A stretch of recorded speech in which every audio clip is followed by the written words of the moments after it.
নবী করিম সাল্লাল্লাহু আলাইহি সাল্লাম ইন্তেকালের ৫ দিন আগে থেকে জ্বরাক্রান্ত হলেন, রোগাক্রান্ত হলেন, জ্বরে আর মাথার যন্ত্রণায় অস্থির হয়ে যেতে লাগলেন। বেহুশ হন, আবার হুশ হন।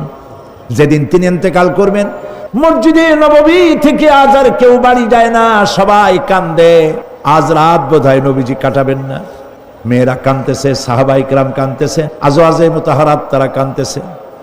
নবীজির আবার হুশ হলো, তাকায় দেখেন ঘরের মধ্যে কান্নাকাটি। সব থেকে বেশি কাঁদতেছেন মা ফাতেমা। নবীজি হযরত ফাতেমার কান্না দেখে ইশারা করলেন, কাছে আয়। হযরত ফাতেমা রাসূলের কাছে গেলেন।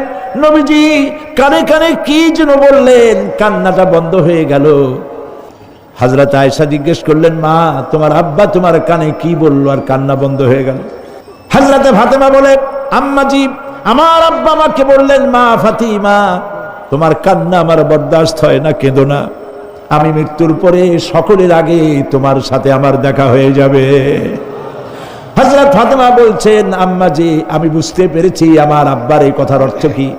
নবীজির ইন্তেকালের পরে আত্মীয় স্বজনের মধ্যে সবার আগে আমার মৃত্যু হবে আর আমার পিতার সাথে আমি মিলিত হতে পারবো।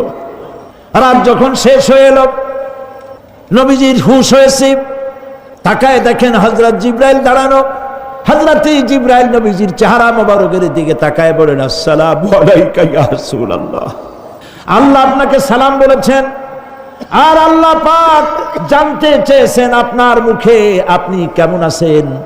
আল্লাহ জানেন আপনার অবস্থা কি, তারপরেও আপনার মুখে শুনতে চেয়েছেন আপনি কেমন আছেন। নবীজি বলছেন, জিবরাইল বড় কষ্টে আছি, বড়ই যন্ত্রণা, বড়ই কষ্ট।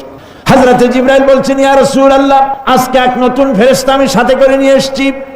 এই ফেরেশতা পৃথিবীর কোন নবী অথবা কোন মানুষের কাছে যাওয়ার জন্য অনুমতি চায় না।